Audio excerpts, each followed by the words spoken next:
Bonjour à tous, une petite vidéo dans la série Réuse, Répère, Recycle, histoire de réformer, transformer, réutiliser, refabriquer, réparer, réutiliser différents objets du quotidien pour aider la planète à s'en sortir, et nous aussi par la même occasion, et peut-être les générations suivantes. Éviter de consommer à outrance et faire n'importe quoi qu'on est en train de le faire régulièrement. En consommant à tout va et en faisant attention à rien. Donc aujourd'hui, on est dans le cycle de l'autonomie, autonomie électrique. Autonomie électrique, fabrication d'un régulateur de tension qui permettra de passer du 48, 24 ou 12 volts alternatif à du monophasé continu. Pourquoi? Parce que j'ai récupéré donc une éolienne qui débite du 600 watts, qui sort donc, que j'ai récupéré telle quelle avec les pales cassées. Bon, ça je vais les refaire, mais elle fonctionne. L'électroaimant de frein en court-circuit marche bien, donc il ne devrait pas y avoir de soucis à ce niveau-là, ça devrait débiter. Le problème, c'est que je ne peux pas réellement savoir combien est-ce qu'elle débite, du fait que ça sort en triphasé, que je ne peux pas exploiter ce courant de cette manière-là. Alors la seule option est d'acheter en Chine ou ailleurs un régulateur de tension. Or, on a la possibilité d'en faire assez simplement avec des ponts de diode. Bon, il y a un petit montage un peu technique à faire, j'ai pas réussi à trouver ça sur internet, du coup je me suis lancé là-dedans pour essayer de permettre à différentes personnes d'avoir une certaine autonomie s'ils arrivent à avoir un alternateur ou autre transformé en éolienne. Et pour pouvoir passer donc de triphasé en monophasé avec un régulateur, enfin un redresseur, parce que c'est pas un régulateur à part entière. Il faudra quand même faire attention au pic en fonction de la vitesse de rotation de l'éolienne. Mais dans un premier temps, ça peut être exploitable. Alors on va se servir de quoi? On va se servir d'un pont redresseur de tension. Un pont redresseur de tension, ça se présente comme ça. Voilà, alors quand je fais la mise au soin dessus, on voit bien qu'il y a 4 pôles. Et que d'un côté sur la tranche il y a marqué donc alternatif, et de l'autre côté il y a plus. L'alternatif, c'est donc l'arrivée, puisque nous on va ramasser de l'alternatif. Ça se présente comme ça. L'alternative va arriver ici, soit dans ce sens-là, puisque en fait, l'alternative se présente sous cette forme. Et nous, on veut le faire passer en fait grâce à ce pont de diode en continu, d'un seul côté, avec évidemment des micro-coupures à ce niveau-là, mais bon, ça va être pas vraiment perceptible, et on va quand même pouvoir exploiter ce courant.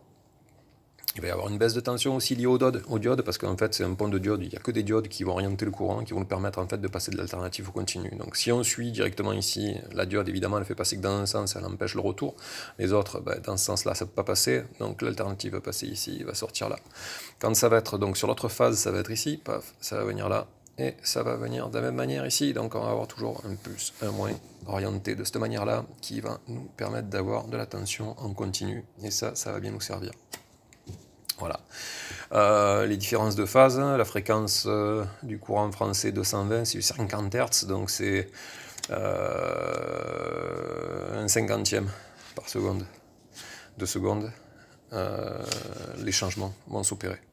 Je ne sais pas si c'est clair, mais bon, je pense que vous avez compris si vous réfléchissez un petit peu. Donc, ici, ce schéma, il est représenté pour une seule phase. En alternatif, et nous, on en a 3. Donc du coup, ça va être ce schéma-là qu'il va falloir prendre en considération avec les 3 phases qui arrivent, et donc pour sortir directement relié en positif et en négatif en continu. Donc, le pont de diode, tac, ici, le plus, il est là, l'alternatif, il est là. Ça va se présenter comme ça, le deuxième, le troisième. Grosso modo, on va se retrouver avec ça. Les 3 phases, ici, vont brancher ici. Si on suit ici, on arrive à ces fils-là.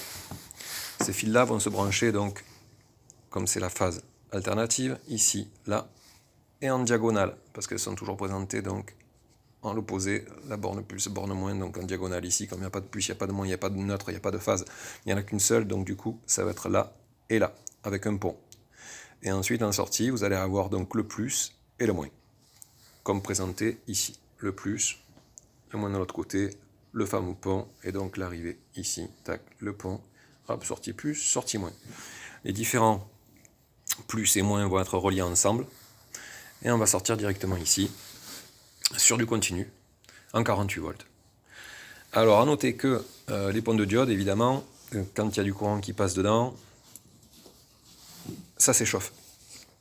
Et pour éviter l'échauffement, ben, on utilise un dissipateur. Dissipateur, ça peut être par exemple cette plaque aluminium que j'ai récupéré aussi. Dans tout ça, là, pour avoir une production d'électricité autonome et gratuite, ça m'a coûté 0. Voilà. J'ai juste les pales à faire en fibre de verre, sur lesquelles je vais prendre un gabarit bois lamellé et que je vais recouvrir pour éviter que ça pourrisse. Il est dimensionné correctement, évidemment. Mais sinon, ben, les ponts de diode, ça se trouve dans la plupart des transformateurs de robots de piscine ou autres. Tous les appareils qui, normalement, pourraient fonctionner ben, avec des piles, sont dotés d'un pont de diode pour justement redresser la tension alternative en continu.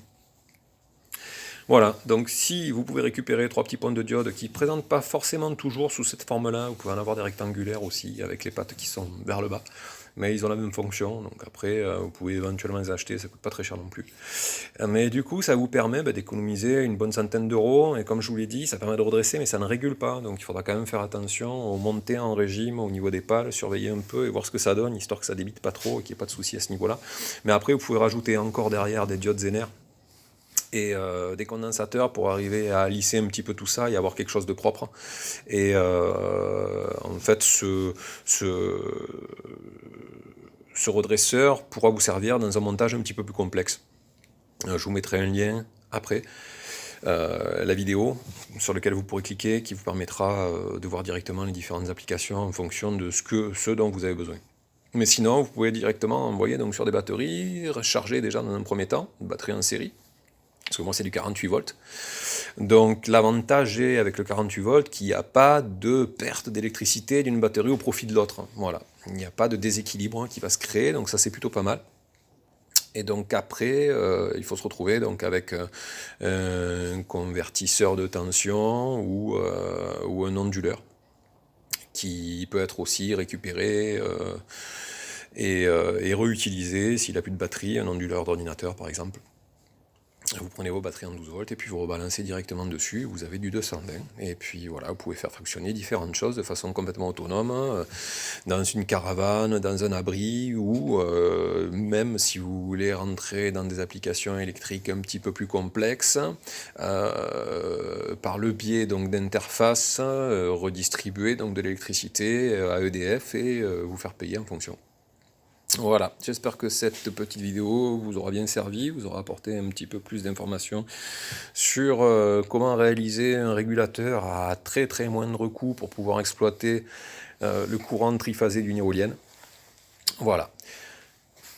Merci et à bientôt.